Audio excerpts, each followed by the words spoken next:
Paskah adalah momen persatuan. Saya mulai dengan sebuah ayat di dalam Injil Yohanes pasal 11 ayat 49 sampai ayat 52. Kamu tidak tahu apa-apa dan kamu tidak insaf, bahwa lebih berguna bagimu jika satu orang mati untuk bangsa kita daripada seluruh bangsa kita ini binasa. Hal itu dikatakannya bukan dari dirinya sendiri, tetapi sebagai imam besar pada tahun itu, ia bernubuat bahwa Yesus akan mati untuk bangsa itu dan bukan untuk bangsa itu saja, tetapi juga untuk mengumpulkan dan mempersatukan anak-anak Allah yang tercerai-berai. Jadi kita kadang-kadang tidak mengerti roh Tuhan bekerjanya bagaimana. Jadi perkataan ini diucapkan oleh imam besar Kayafas, yang notabene adalah yang menyalibkan Yesus. Imam besar Kayafas secara tidak sadar, dia mengucapkan sebuah nubuat bahwa kematian Yesus itu adalah untuk keselamatan bangsa Yahudi dan juga seluruh bangsa di dunia. Dan dijelaskan di sini, apa tujuan utama daripada kematian Tuhan Yesus? Adalah untuk mempersatukan anak-anak Allah yang tercerai-berai. Termasuk juga saya yakin rumah tangga yang tercerai-berai. Hubungan keluarga yang tercerai-berai. Karena kita semua anak-anak Allah, kita diangkat menjadi anaknya. Memang betul, Yohanes pasal 1 ayat 12. Barang siapa yang menerima dia, artinya yang percaya kepada Yesus Kristus, menerima Yesus Kristus sebagai Tuhan, dia diberi hak, dia diberi otoritas untuk menjadi anak-anak Allah. Jadi saudara-saudara semua, kita semua adalah anak-anak Allah. Amin. Nah inilah tujuan daripada kematian Tuhan. Supaya anak-anak Allah itu yang tercerai-berai dipersatukan. Salah satu isu terpenting di zaman gereja mula-mula adalah antara Jewish and non-Jewish. Orang Yahudi dan orang non-Yahudi. So itu jangan heran kalau saudara membaca di dalam Kisah Para Rasul, di dalam surat-surat Paulus, ini menjadi satu isu yang sensitif. Tuhan mau mempersatukan segala bangsa, segala golongan, segala kelompok, keluarga, rumah tangga, semua Tuhan ingin kembali dipersatukan. Ini adalah isi hatinya. Dan itu juga bisa kita lihat di dalam doa Yesus sebelum Tuhan Yesus naik ke kayu salib. Di dalam Injil Yohanes pasal 17. Jadi ini bukan sembarang doa, saudara. Ini adalah kulminasi, puncak dari segala yang dilakukan Yesus. Kita bisa melihat di situ melalui doa itu. Apa sih sebenarnya isi hati Tuhan? Apa yang menjadi tujuan kedatangannya? Dan di dalam Injil Yohanes pasal 17 itu 4 kali Yesus berdoa untuk persatuan anak-anaknya. Di sini saya sudah simpulkan ayat yang ke-11. Dikatakan kita dipersatukan dalam nama Yesus. Nama Yesus itu yang mempersatukan kita. Sehingga dimanapun kita berada, kita ini ada keluarga. Beberapa waktu yang lalu saya pergi ke Taiwan. Kami tinggal di hotel dan satu pagi kami makan pagi doa. Biasa doa ya. Ada orang di sebelah kami menyapa kami. Anak Tuhan ya, orang Kristen. Ternyata dia juga anak Tuhan dari Singapura. Memang kami tidak sempat berbicara panjang lebar. Tapi saudara-saudara lihat, di mana saja ketika kita berjumpa dengan orang-orang yang menyebut nama Yesus. Kita ini satu.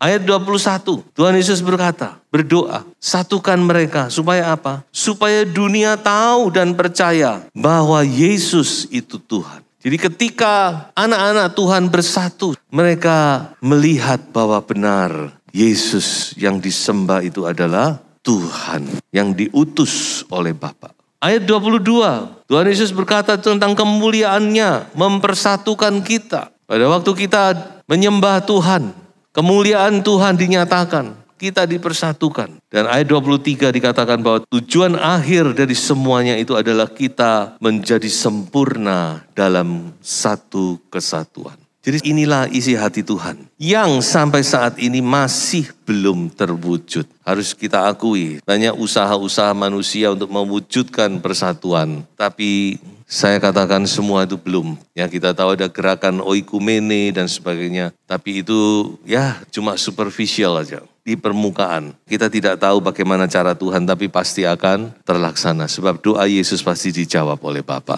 Amin. Hanya caranya, tentu caranya Tuhan sendiri. Nah, jadi kalau kita bersatu, itu nama Tuhan dimuliakan. Itu yang pasti. Dunia melihat bahwa apa yang kita ajarkan, apa yang kita yakini, apa yang kita percaya, itu benar. Ada bukti nyata. Dan juga sebaliknya, kalau tidak ada persatuan, seringkali nama Tuhan dipermalukan. Dan saya mau katakan satu hal, ada satu fakta yang saya katakan fakta ironis yang terjadi pada saat Paskah. Bahwa ternyata dunia bisa bersatu. Pilatus dan Herodes dikatakan mereka itu musuh bebuyutan.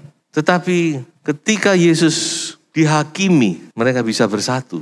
Jadi mereka bersatu untuk menghakimi Yesus. Dikatakan mereka jadi sahabat lagi. Gara-gara Yesus, mereka jadi bersahabat. Lucu kan? Musuh Tuhan bisa bersatu gara-gara Yesus. Tapi anak-anak Tuhan tidak pernah bersatu. Hamba-hamba Tuhan tidak bersatu. Makanya saya katakan ini ironis. Kemudian orang Farisi, orang Saduki, orang Herodiani itu bisa bersatu untuk menyalibkan Yesus. Mazmur pasal 2. Raja-raja di dunia bersepakat untuk mengenyahkan yang diurapi. Saudara harus tahu, orang Farisi, Saduki, Herodiani itu sama sekali nggak pernah ketemu. Orang Farisi itu kelompok ekstremis lah. Yang memegang Taurat itu luar biasa. Sedangkan orang Saduki itu kelompok liberal. Mereka nggak pernah percaya mujizat-mujizat, supernatural itu mereka nggak pernah percaya, itu Saduki. Makanya waktu Paulus dihakimi, makanya Paulus ini punya hikmat kan. Ketika dia melihat yang menghakimi itu kelompok Farisi dan Saduki, langsung dia mengucapkan sepatah kata, mereka gegeran sendiri. Nanti sudah lihat tuh di Kisah Rasul pasal 26 kalau nggak salah. Lalu kelompok Herodiani itu orang-orang politik. Jadi tiga ini kelompok ini tidak pernah ketemu. Tapi begitu mereka menghadapi Yesus, mereka bisa bersatu. Bersatu untuk apa? Untuk membunuh Yesus. Jadi ini saya katakan fakta ironis. Dunia bisa bersatu. Tapi anak-anak Tuhan tidak pernah ketemu. Kadang-kadang gara-gara hal kecil, gegeran. Padahal hal yang tidak ada artinya sepele. Tapi saya percaya Paskah ini akan menjadi momen persatuan. Amin. Nah, sekarang kita mau melihat lebih jauh. Bagaimana mewujudkan persatuan. Karena memang manusia tidak mudah. Saya juga belajar. Saya bukan super. Tapi kita mau kembali kepada firman Tuhan. Coba kita membaca sebuah ayat di dalam 1 Yohanes pasal 1 ayat 7. Tetapi jika kita hidup di dalam terang, sama seperti Dia ada di dalam terang, maka kita beroleh persekutuan seorang dengan yang lain. Dan darah Yesus, anaknya itu, menyucikan kita daripada segala dosa. Perhatikan, kalau kita hidup di dalam terang, maka kita akan beroleh persekutuan seorang dengan yang lain. Dan juga persekutuan dengan Bapa dan anaknya. Jadi di sini sebutkan, bagaimana untuk mewujudkan persatuan, yaitu kita harus hidup di dalam terang. Karena terang yang bisa menyatu dengan terang. Terang tidak bisa menyatu dengan gelap. Nah, apa maksudnya hidup di dalam terang? Di dalam 1 Yohanes, Rasul Yohanes berbicara tentang kasih. Coba kita baca ya. Barang siapa berkata bahwa ia berada di dalam terang, tetapi ia membenci saudaranya, ia berada di dalam kegelapan sampai sekarang. Barang siapa mengasihi saudaranya, ia tetap berada di dalam terang, dan di dalam dia tidak ada penyesatan. Haleluya. Jadi jelas di sini, apa yang dimaksud hidup di dalam terang? Kita tidak usah berandai-andai, karena firman Tuhan itu selalu jelas. Yang dimaksud hidup di dalam terang adalah hidup di dalam kasih.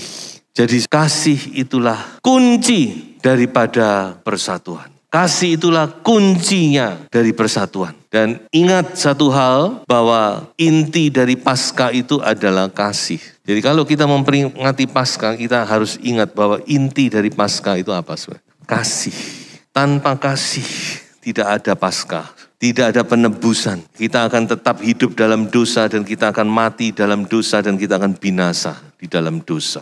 Makanya Adam dan Hawa waktu mau makan buah pohon kehidupan buah kehidupan sama Tuhan diusir. Diusir keluar dari Taman Eden. Kenapa? Apa Tuhan tuh nggak sayang? Tuhan tuh justru sayang. Sebab kalau mereka makan buah pohon kehidupan itu, mereka sudah jatuh dalam dosa. Lalu mereka makan itu, mereka nggak mati. Berarti mereka hidup selama-lamanya dalam dosa, nggak bisa ditebus.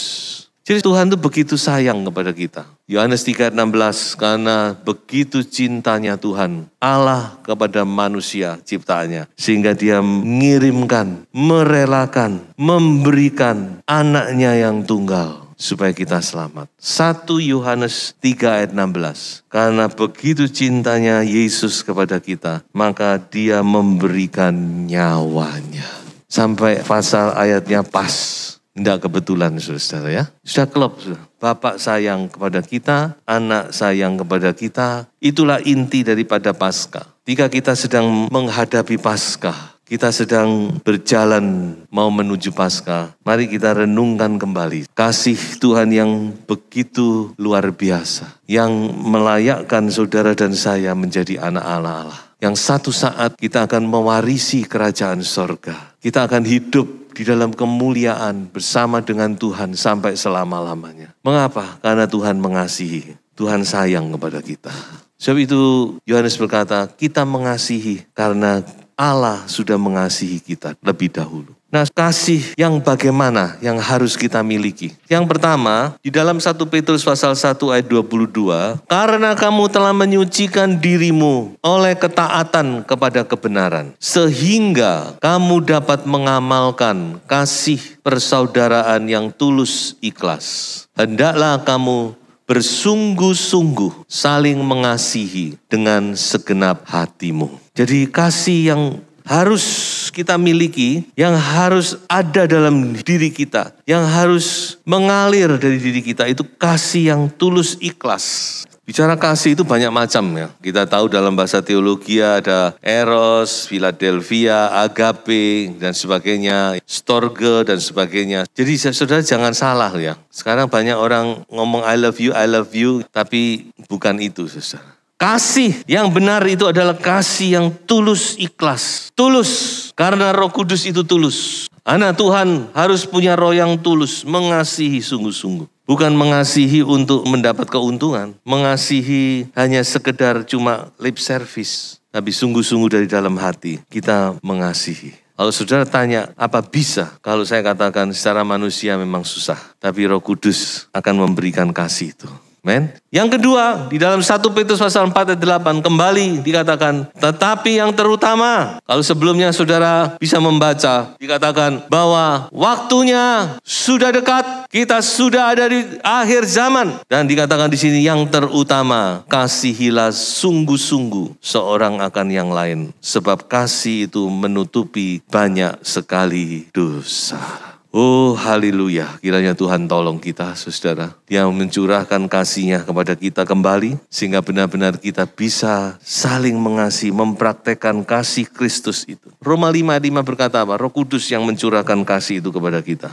Itu bukan dari diri kita. Kita ini tidak bisa mengasihi kayak gitu, nggak bisa. Kasih kita itu sudah banyak tercemar. Tercemar oleh dosa, tercemar oleh kesombongan, tercemar macam-macam, oleh gengsi, oleh segala macam, oleh kepentingan-kepentingan pribadi. Itu kasih manusia. Tapi kasih dari Tuhan itu tulus murni. Haleluya. Dan biarlah kasih itu yang dikerjakan di dalam hati kita oleh Roh Kudus. Berikutnya, sebagai hamba Allah. Ini Paulus berkata, sebaliknya, dalam segala hal, kami menunjukkan bahwa kami adalah pelayan Allah. Yaitu, ada banyak hal di situ, saya ringkaskan. Dalam kemurnian hati, pengetahuan, kesabaran, dan kemurahan hati. Dalam Roh Kudus dan kasih yang tidak munafik. Kasih yang sungguh-sungguh. Betapa indahnya ya. Kalau anak-anak Tuhan satu dengan yang lain saling mengasihi dengan kasih yang murni dan di dalam kebenaran. Pasti Tuhan akan